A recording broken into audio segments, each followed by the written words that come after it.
You're listening to the Modern Vital podcast, which explores the relationship between environmental factors and human health. Here is your host, Dr. Ben Reebs, founder of Portland Clinic of Natural Health and creator of MVP 90, a 90-day health protocol customized to each individual health journey. Stay tuned for fun, practical, and thought-provoking health tips, along with suggestions and insights into optimizing health and preventing chronic disease through integrative, naturopathic, and functional medicine approaches. Your body is unique, powerful, and intelligent. Your treatment should be too.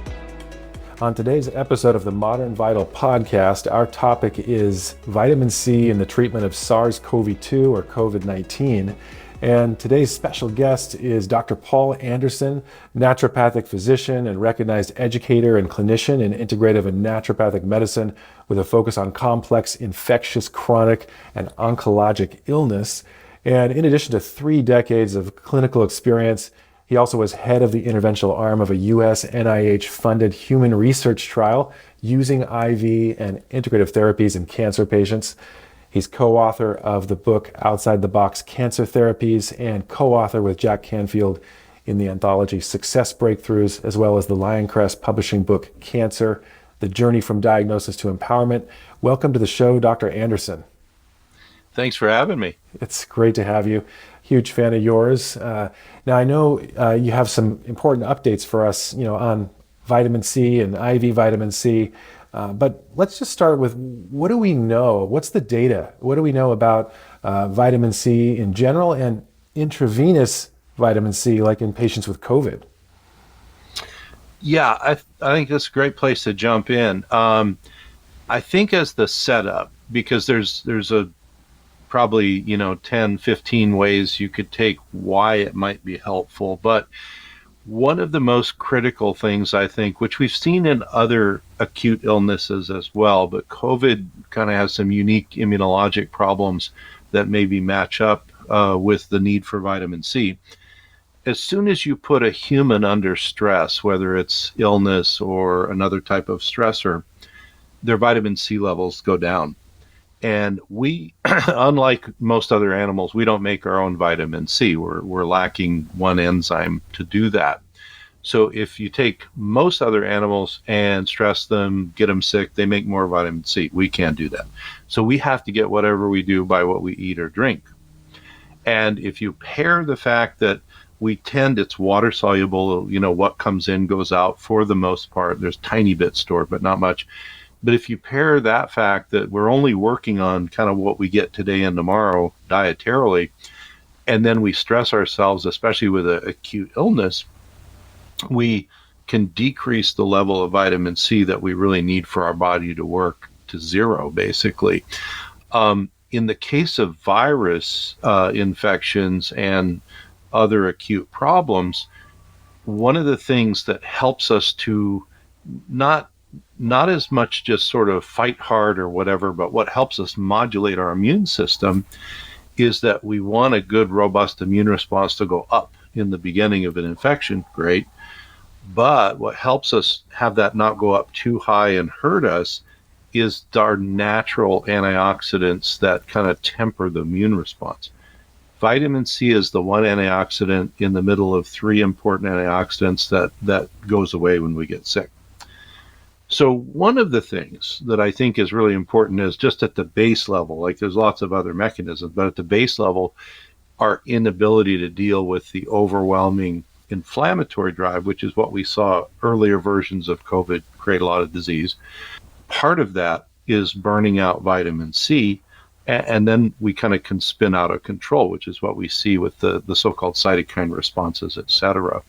So at a real base level, vitamin C is critical. And then you can kind of go forward from just that basic understanding to, well, then what do we know from research that's been done about vitamin C potentially helping in that respect? But I really think it's important to start with our bodies need it. We don't make it on our own.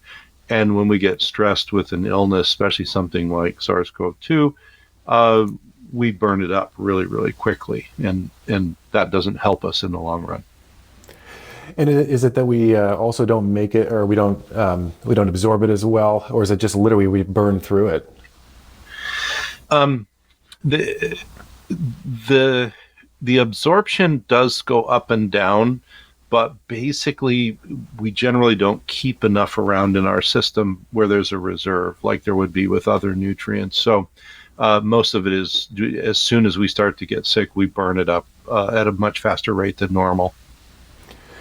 Well, I know you've had a lot of hands-on experience, and you were part in some various trials as well as setting up protocols, during the pandemic. Maybe you could talk a little bit about what you saw and also what we know in that context with regard to how much do we need? How much vitamin C does a person need, intravenously while having a COVID infection? Things like that. Like maybe you could talk a little bit about that. Yeah, I think that's a really good next point. So bottom line is, if people can take vitamin C orally during their acute illness, often that's enough to kind of keep things going. The problem occurs is if we get either too much inflammation or respiratory issues, et cetera, we wind up in the hospital, we're not going to get that level of vitamin C that we need. And so very early on in March of 2020, I was asked to do an update for physicians. It turned out to be a worldwide thing. I didn't realize I was doing that. And we had close to 9,000 physicians on from all over the world. And they had asked me to do it because of my history with vitamin C research in cancer. And so what I did in preparation for that was I got the records from the Wuhan hospital system and looked at what they were doing in the ICU with vitamin C. And basically, the people they gave intravenous vitamin C to in the intensive care tended to stay in the hospital shorter amounts of time and tended to have better survival.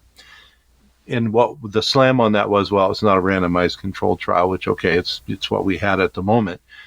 And so why would that even work? Well, what they did, which is later, not too much later, I published a hospital protocol which sort of mimicked that, and it mimicked what we had done elsewhere, which basically was a moderate dose of vitamin C, but given throughout a 24-hour period. So if you're in the ICU, you're not going anywhere anyway. And so the idea is we're going to put more than you would get from your diet in you, but not a crazy amount more.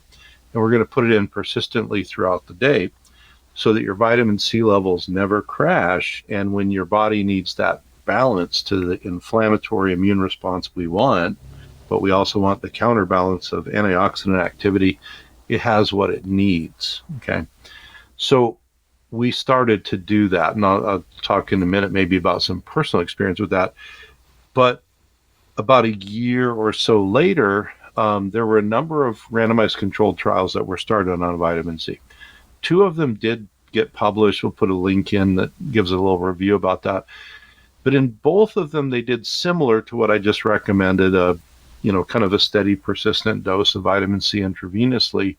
And in both of them, not everything, because the numbers were not, it wasn't thousands of people. There was, I think, 75 in each arm on one and about 30 in each arm on the other. Things that reached statistical significance were the vitamin C groups tended to stay in the hospital a shorter amount of time. Mortality was lower. And there were a couple of other good endpoints that did reach significance. One of the more important ones, and they didn't measure everything the same in both trials, but a super important one that people now have heard about is interleukin-6, IL-6. The vitamin C group in the one that measured the interleukin-6, it was 8 times lower than the placebo group that was just getting saline IV and not vitamin C. Interleukin-6 was the trigger, one of the many triggers in the earlier types of COVID that we saw that would trigger a lot of the cardiopulmonary inflammation and, get people on ventilators and stuff. So I think there's a lot of mechanisms of why it would work. There's a difference. So there is research now, and I think some of the other trials will publish at some point. So there's that, but there's a difference between what you do as someone who's stuck in a hospital bed where you're controlling, IVs going into them for 24 hours a day. It's one thing. And then what we did during the earlier variants of COVID, where people would get very high fever, and often I would go and I would do a house call because they were isolated, and give them an IV. Well, in those cases, we would do a higher dose because I wasn't going to be with them for 24 hours, giving them, a low steady dose. And this is not tracked data. This is anecdotes from my own experience. But in all of the cases where I was able to do that in the first 48 hours of their, febrile infection, we didn't have any of those folks need to go to the hospital, and they tended to recover reasonably well. There were a few cases, because I published the hospital protocol, that didn't get a whole lot of press in North America.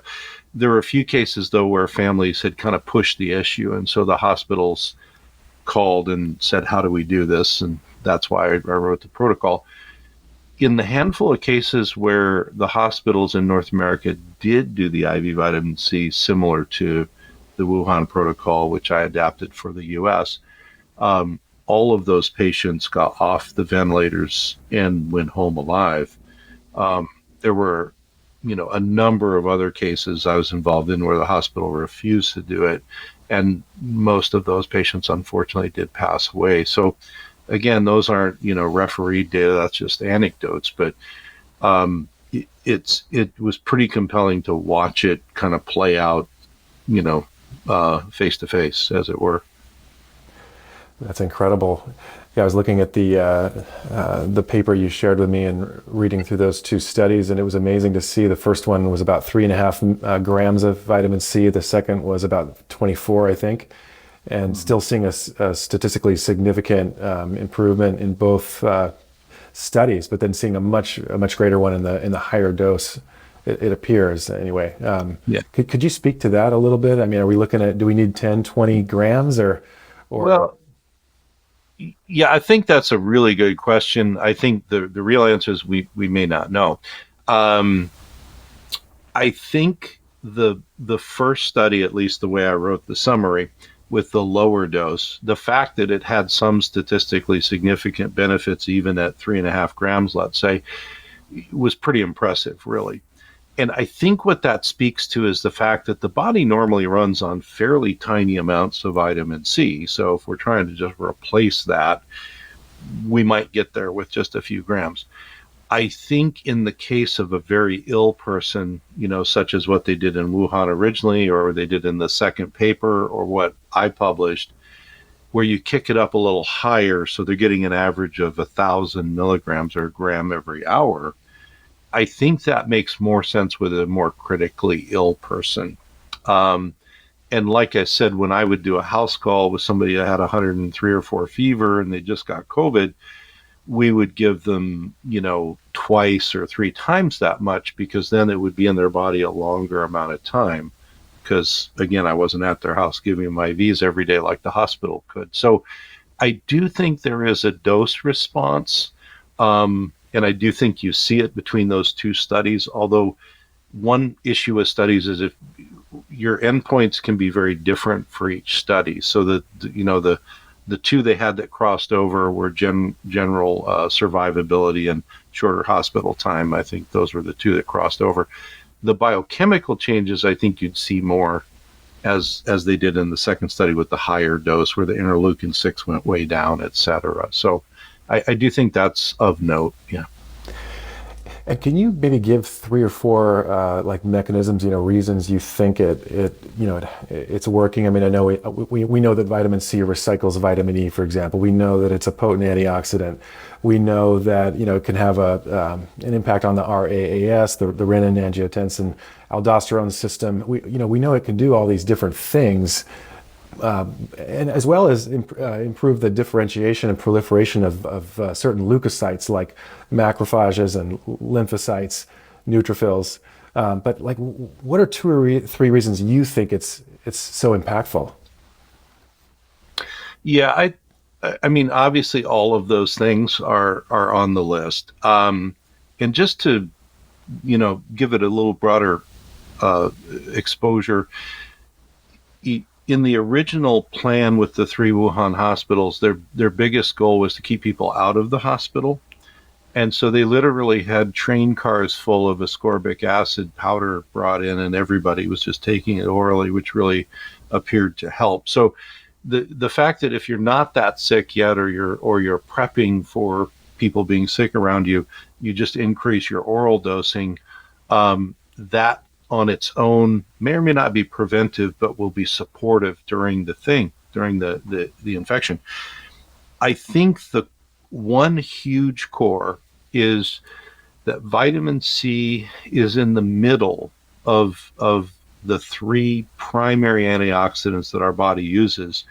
All other antioxidants are subservient to these 3. So vitamin C can recycle glutathione, and vitamin E, as you mentioned, and then the 2 of them can recycle vitamin C. So vitamin C is the weakest member of that because we don't synthesize it ourselves. And that is so important because if you look at the level of tissue inflammation, whether it was in the vasculature or the brain or the lungs or the heart, the kidneys, that's the trigger when if those 3 go down because one of them is weak, which is vitamin C, then the inflammatory trigger can be sort of unbridled in any tissue you would like. Now, then you can go out to the next level, which is it directly it doesn't stop like, say, steroids would, but it slows down the overproduction of certain immune cytokines that are also related with hospitalization and death in SARS-CoV-2. Like IL-6, et cetera. So it's not stopping them because we need that for good immune response. It's modulating them. So vitamin C is directly doing that on its own as ascorbate or together as those 3 antioxidants. And then, as you mentioned, like the ACE receptors, which are going to be, implicated in viral uptake, which then have to do with the Renin-Angiotensin system that you were talking about. They're sort of all heading in the same direction biochemically. Turns out that vitamin C is very necessary in the sort of the maintenance, but also the balance of those biological functions. So, and there's many other things. You'd mentioned white blood cells. The primary fighting forms of white cells that help us with antigen presentation and production of interferon and all sorts of other things with viruses, they tear through vitamin C and other nutrients. So, there's a support there. There's also a support on the other side of the immune cell milieu, where the ones that help us with immune memory and response, require ascorbate and other nutrients as well. So I think, they all seem like kind of picky little biochemical areas, but really if you figure this goes on in your whole body, they're fairly important. And if I run myself out of vitamin C, I'm going to have a harder time pulling off all those processes.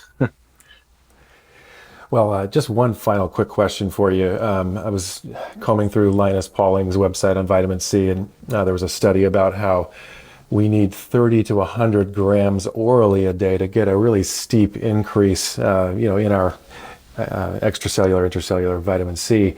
Have you found that to be true clinically, experientially, or do you think that we just need, a couple thousand milligrams a day? And well, and this is something that, and at this point I've done so many, I can't remember which class it was I was teaching, but there actually is newer data about the ability of the body to take up vitamin C, especially when sick, etc. And the answer with vitamin C is, if you're super healthy and your diet is intact, you're only going to absorb a few hundred milligrams during the day anyway. That is, if there's enough coming in through your diet, take some extra vitamin C. So for most of my patients, a baseline, they might do 500 milligrams twice a day, something like that. As soon as you get sick, or as soon as you get exposed to toxicants, or as soon as you get any other stressor, it could be emotional stress, any other stressor on your body, but certainly toxicants, infections, all the other stressors, your vitamin C just leaves you and your absorption will go up. So what Pauling and then later folks working with him observed was that a sick person could take vitamin C all day long, and over the course of 24 hours could take 10 to 30 or more grams of vitamin C and not get diarrhea, which means they were probably absorbing it. What I always tell patients is your body generally will let you know when you don't need the big dose anymore, because you'll start to get loose stools, and then you just back off on the dose. I know that, like Linus Pauling and some of his associates, that you can upregulate your intake transporters, and so they were taking 20 to 50 grams a day or more orally. I think for maintenance, you don't, in a healthy system, I don't think you need that. Right. Exposed to illness, maybe a little more. Well, Dr. Anderson, thank you so much for joining us today. Where can people find you? I mean, we're going to link to your website on the show notes, but where can people reach out, find you online? Yeah, so if you go on, the easiest is I have a hub website that has all the links on it, DRANOW, dranow.com, and that will, the primary way I do education for patients is on YouTube now. I have a link to my YouTube, which is just Dr. A Online, but just go to dranow.com and all the links are there. And then you guys are going to reshare the kind of vitamin C summary, which has the actual studies and things in it. So that might be of interest to folks too. Well, that concludes this episode of the Modern Vital Podcast. We'd love to hear from you. We value your feedback. And if you have any questions or suggestions, please reach out to me at ben@modernvital.com. Also, please leave us a review on Spotify or Apple if you enjoyed this episode. And we look forward to having you join us next week for another exciting episode of the Modern Vital Podcast.